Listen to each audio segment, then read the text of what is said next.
Hi നമസ്കാരം.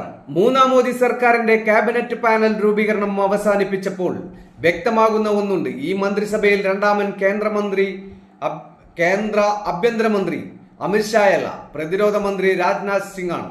നിയമ നടപടികൾ കൈകാര്യം ചെയ്യുന്ന കമ്മിറ്റിയിൽ ഒഴിച്ച് ബാക്കി എല്ലാ കമ്മിറ്റികളിലും രാജ്നാഥ് സിംഗ് ഉൾപ്പെട്ടിട്ടുണ്ട്.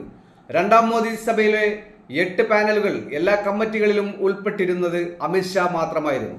രാജ്നാഥ് സിംഗ് 3 സമിതികളിൽ മാത്രമാണ് ഉൾപ്പെട്ടിരുന്നത്. നരേന്ദ്രമോദിയും അമിത്ഷായും മാത്രമാണ് കഴിഞ്ഞ സർക്കാരിന്റെ അപ്പോയിന്റ്മെന്റ് കമ്മിറ്റി ഓഫ് ക്യാബിനറ്റ് ACCയിൽ ഉണ്ടായിരുന്നത്. എന്നാൽ ഇത്തവണ രാജ്നാഥ് സിംഗ് ആണ് മോദിക്കൊപ്പം ഈ കമ്മിറ്റിയിൽ ഇടം പിടിച്ചത്. ഇതോടെ തിരഞ്ഞെടുപ്പിലെ തിളക്കം കുറഞ്ഞ വിജയത്തിന് ശേഷം BJPയിൽ അമിത്ഷായുടെ സ്വാധീനം കുറയുന്നതായാണ് സൂചന. നരേന്ദ്രമോദിയോടും അമിത്ഷായോടുമുള്ള RSS വിയോജിപ്പുകൾ വർദ്ധിച്ച സാഹചര്യത്തിലാണ് രാജ്നാഥ്